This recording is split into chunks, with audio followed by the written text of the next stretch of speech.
예, 지금부터 패널 토의를 시작해 보도록 하겠습니다.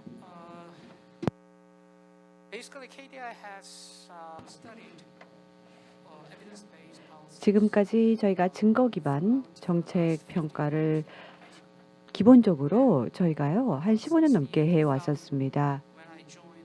2000년도에 제가 KDI에 조인을 했었을 때요. 당시에 경험적 기반으로 작성된 연구 논문을 봤었을 경우에 대부분 반 이상이 증거 기반이었습니다. 그런데 오늘 개최되는 행사가 정말 의미 있습니다.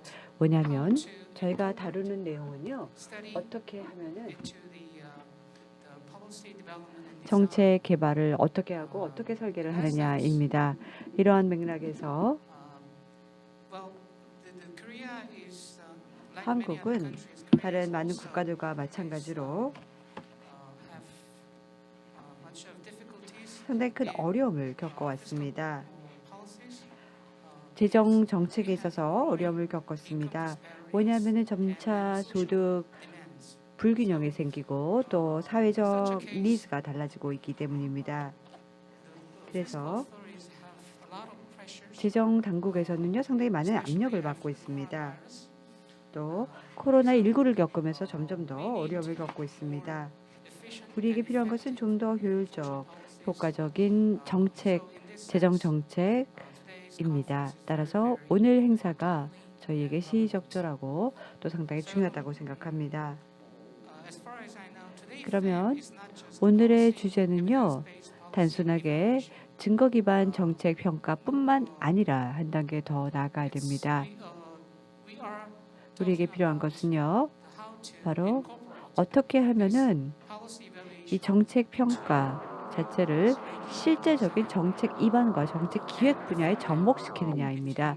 또 연구를 하는 쪽 그리고 또 한쪽은 실제 실행에 옮기는 쪽하고 어떻게 하면 조율을 해서 잘 균형을 잡느냐입니다. 아마도 저희는 많은 다른 종류의 어려움을 겪을 수 있을 것입니다. 또 도전과제 또 한계도 있을 것입니다.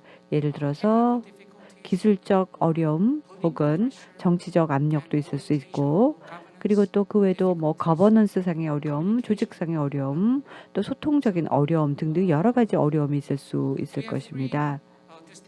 오늘 이 자리에는요. 패널 토론을 해주실 분이 세 분이 오셨습니다. 두 분은 OECD에서 오셨고요. OECD에서 계시는 박사님들이십니다. 이미 이 두 분께서는요. 두 번째 세션에서 발표를 해주셨습니다.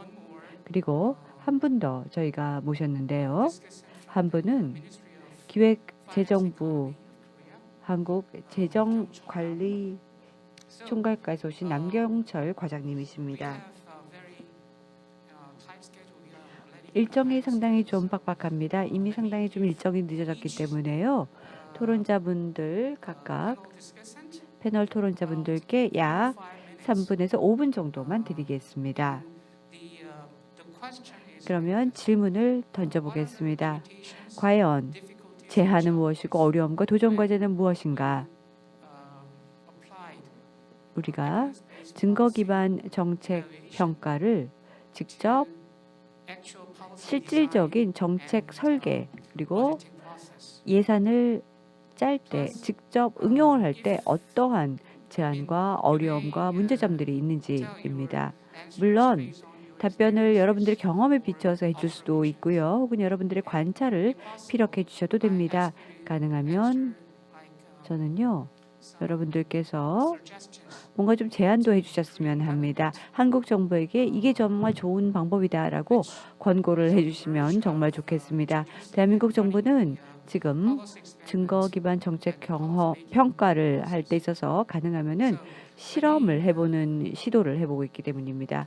그러면 이제 첫 번째 패널 토론자인 토마스 브랜들 선임 정책 분석가님께 마이크를 넘기겠습니다. 감사합니다. 네, 감사합니다. 감사합니다. 이렇게 중요한 점을 지적해 주셔서 정말 감사드립니다. 예, 제가 3분을 넘기지 않도록 하겠습니다. 아니, 4분 정도 발언을 드리도록 하겠습니다. 어떠한 제한점과 도전과 약점과 어려움이 있는지 글쎄요. 지금까지 들었던 모든 발표들이요. 이러한 어려움들을 다 다루지 않았는가 생각합니다. 정책 평가 경험을 판단하기 위해서는 RCT를 통해서 우리가 실험을 해보죠. 그래서 인과관계를 보고 또 정책 개입을 하는 게 과연 로버스트한가 아닌가를 보기 위해서 인과관계도 평가를 하죠. 상당히 RCT 방법 자체도요.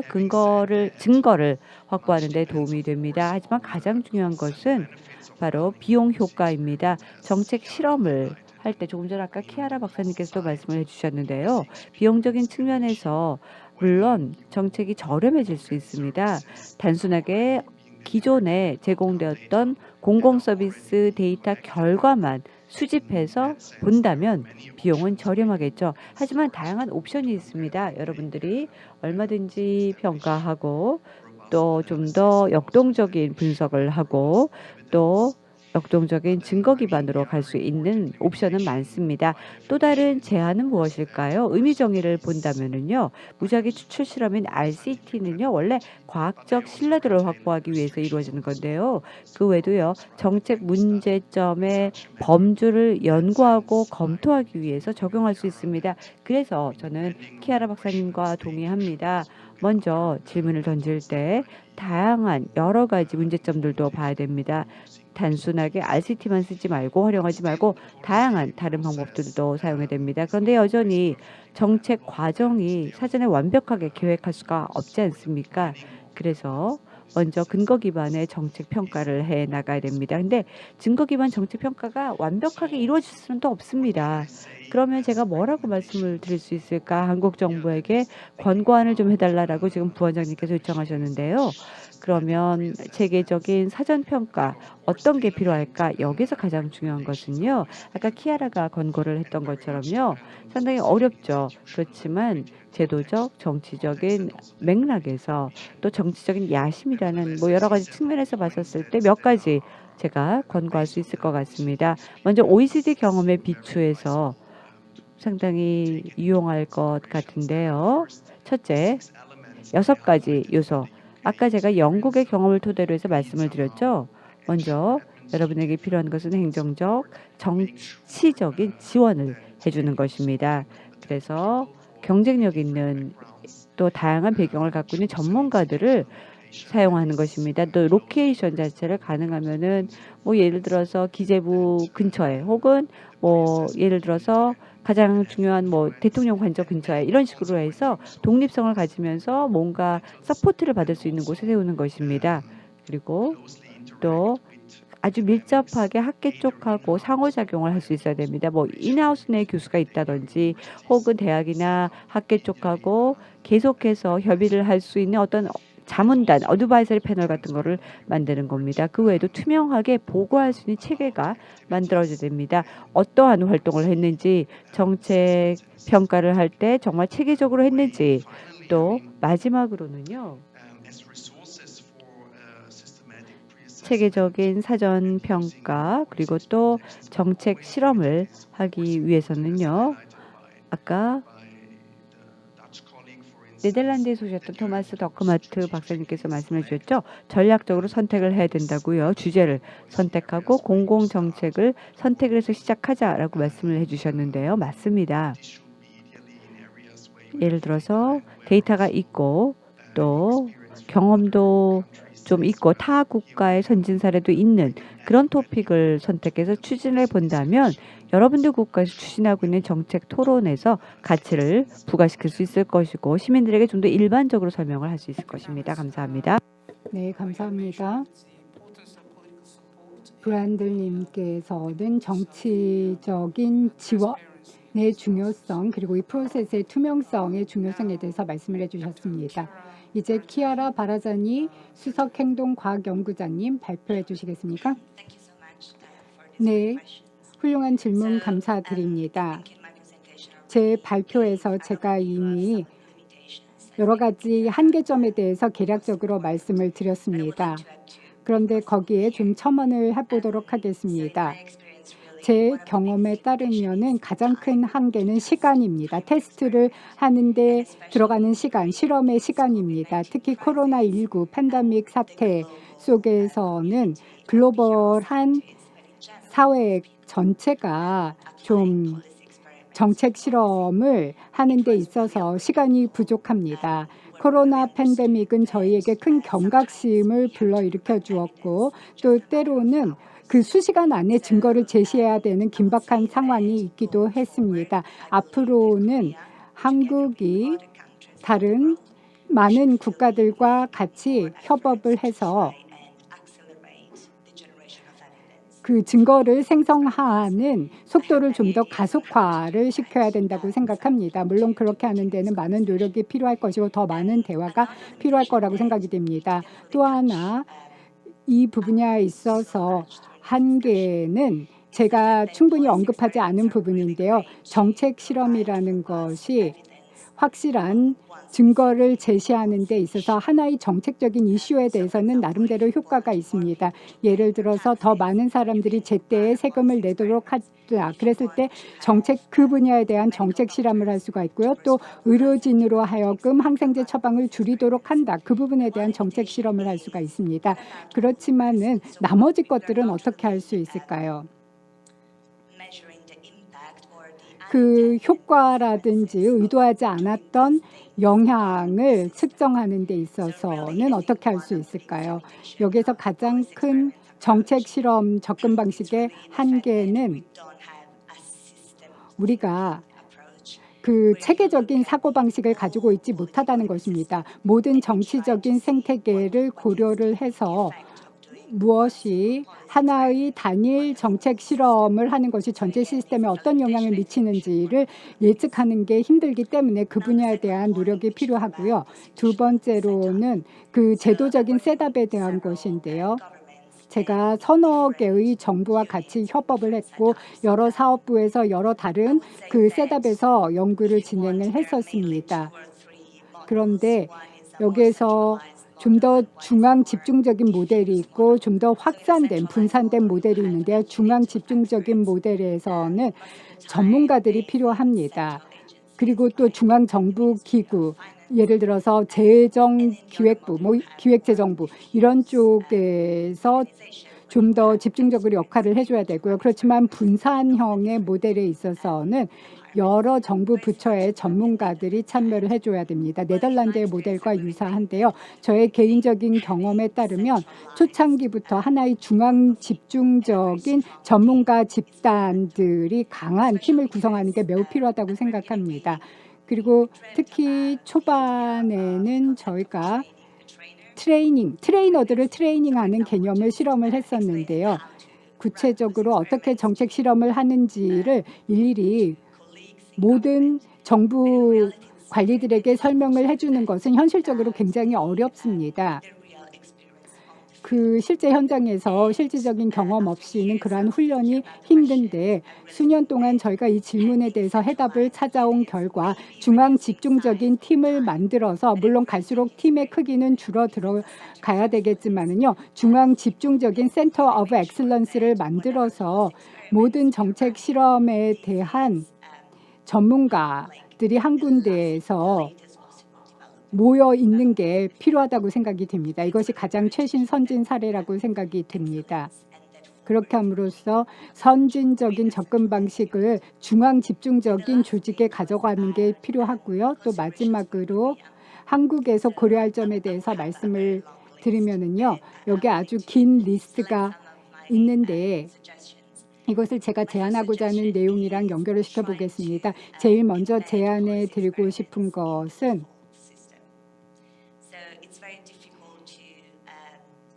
지금 현재로서는 시스템을 바꾸라라고 설득을 하면서 간헐적으로 소규모 프로젝트만을 해서는 설득이 힘들 것입니다. 지금까지 전 세계적으로 효과가 있었던 것은 정부가 의사결정을 하는 방식, 예산을 수립하는 방식을 그리고 또 성공을 측정하는 방식을 조금씩 바꿔가는 효과는 있었습니다. 그런데 디폴트를 바꾸는 것, 예를 들어서 정책 실험을 하나의 규제 영향 평가에 포함을 시키는 것이 필요한데, 규제 영향 평가라는 것은 하나의 문서화된 정책 평가로서 새로운 규제가 여기에 포함이 되어야 합니다. 그래서 포스닥 평가를 해서 새로운 증거를 정책 실험을 통해서 만드는 것보다는 그러한 문서화된 접근 방식이 필요합니다. 디폴트를 바꿔야 되는 것이죠. 시스템에 대해서 생각을 해야 됩니다. 정책 사이클의 끝만 생각해서는 안 되고 시스템 전체를 생각해야 되고요. 두 번째로는 그 유연하고 기회주의적인 정책 실험이 필요하다는 것입니다. 그래서 주어진 기회를 절대로 놓쳐서는 안 됩니다. 정책 실험할 수 있는 기회를 놓쳐서는 안 됩니다. 아까 처음에 제가 시간이 부족하다고 말씀을 드렸는데, 제가 생각했을 때 저는 정부에서 설문조사를 할 때마다 저의 시민들을 대상으로 소규모 프로젝트, 소규모 설문조사를 하는 게 필요합니다. 그래서 관측 연구를 하는 것도 중요하지만은 실증적인 증거를 우리가 기회가 있을 때마다 조금씩 계속 모아드려야 됩니다.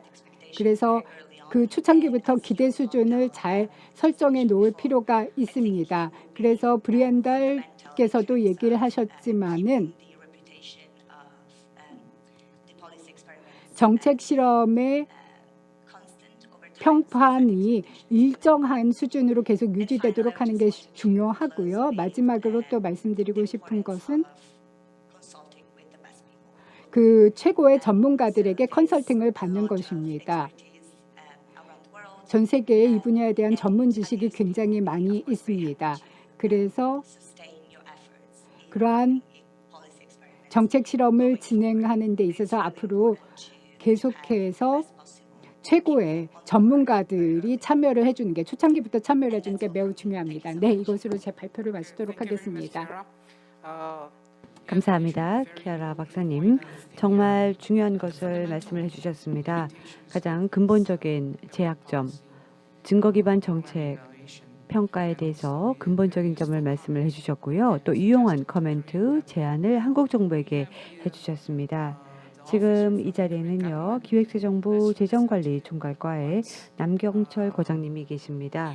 그러면 남경철 과장님께서요, 어떠한 어려움을 겪고 있는지, 어떠한 제약점이 있는지, 또 이러한 걸림돌을 극복하기 어떻게 하고 계시냐 한번 들어보겠습니다. 감사합니다, 강 박사님. 또 브랜들 박사님, 또 바라자니 박사님, 감사합니다. 먼저 세부적으로 또 구체적인 조언을 한국 정부에게 해주셔서 정말 감사드립니다.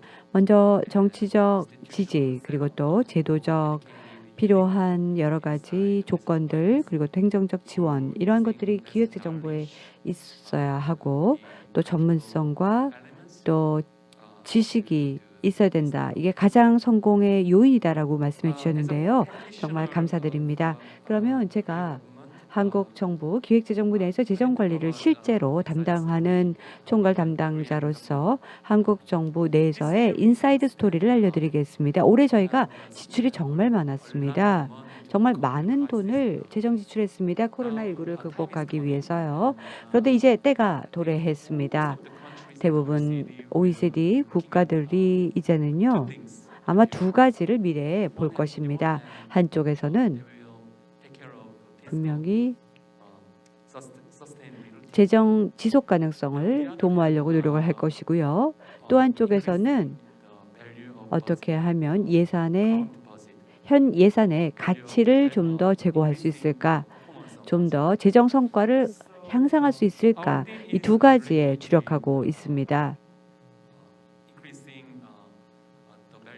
오늘 저희가 재정 성과 가치 향상을 위해서요, 이 주제를 갖고요, 가장 중요한 것은요, 예산 집행에 있어서 재정 성과를 탁월하게 유지하는 것입니다. 이게 가장 중요하다고 생각합니다. 따라서 증거 기반 정책 평가라는 것은요, 너무나 한국 정부에게 중요한 주제입니다. 여러분도 다 아시겠지만요, 데이터 기반 혹은 성과 기반, 증거 기반 중요합니다. 하지만 증거 기반 정책 평가라는 것은요, 뭐 이게 정책 평가가 됐던 뭐 너징을 한다든지 뭐 실험을 한다든지 이 모든 것들은요. 한국 정부가 지금까지 해보지 않은 것입니다. 그래서 한국에서는요. 이미 여러 가지 재정 평가 시스템을 마련을 해 두었습니다. 가장 주된 것은요. 바로 재정 성과 관리 제도이고요. 두 번째는 자체 평가 각 부처별로 실시하는 것이고요. 또 제3자로서 기재부도요. 여러 가지 재정 평가를 받습니다. 뭐 예를 들어서 뭐 펀딩을 제공하는 것, 뭐 심도 있는 심층적 검토 등등등 여러 가지 평가를 수행하고 있습니다. 또 KDI가요. 사전 평가도 실시하고 있습니다. 제가 알기로는요. 아주 전 세계적으로 강력한 체제라고 알고 있습니다. 그리고 또 잘 설립되어 있고요. 그런데 이 정책 평가 시스템을 토대로 해서 한국의 재정 성과를 평가를 할 때 제 생각으로는요. 한 3가지 경쟁적인 요소가 있다고 생각합니다. 첫째는요. 한국의 평가 시스템이 아주 신속하게 이루어집니다. 한국은 원래 빨리빨리 모든 일을 처리하는 걸 좋아합니다. 그래서 정책 평가도 정말 짧습니다. 기껏해야 2달, 3달 정도로 끝납니다. 1년 내내 기다릴 수도 없고요. 뭐 2년 후에 결과가 나오는 걸 기다릴 수 없습니다. 그래서 한국은 정책 평가도 빨리 합니다. 두 번째는요. 한국의 예산 평가 시스템이요. 정말 탄탄하고 굳건합니다. 왜냐하면 법에 의해서 법제화가 되었기 때문입니다. 그 말은 뭐냐? 법제화가 되었다는 것은 유연성이 없습니다. 그래서 다른 새로운 것들을 시도할 수가 없습니다. 뭐 RCT나 혹은 기타 등등 너증 같은 걸로 못합니다. 또 하나는요. 한국은요. 한국 정부가 아직도 신념을 갖고 있습니다. 아직까지 한국이 이제 빠르게 발전하고 있고 또 새로운 흥미로운 예산들을 많이 도입하고 있습니다. 솔직히 말씀을 드리면 한국 정부는 기존에 존재하는 예산을 관리하는 데 더 집중할 필요가 있다고 생각이 됩니다. 기존 예산의 성과를 개선시키기 위해 더 많은 노력을 할 필요가 있고요. 그래서 3가지 특징에 대해서 말씀을 드렸고 이 3가지 특징이 새로운 RCT라든지 뭐 기초소득 실험이라든지 뭐 예산 유닛팀 이런 것을 실행하는데 그 여러 가지 제한 요소가 되고 있습니다. 그래서 미래에는 재정적인 성과가 더욱더 중요하게 될 거라고 생각이 되고 여러 가지 환경이 변할 거라고 생각이 되고 그래서 단계별로 조금씩 변화를 해 나갈 것입니다. 예를 들면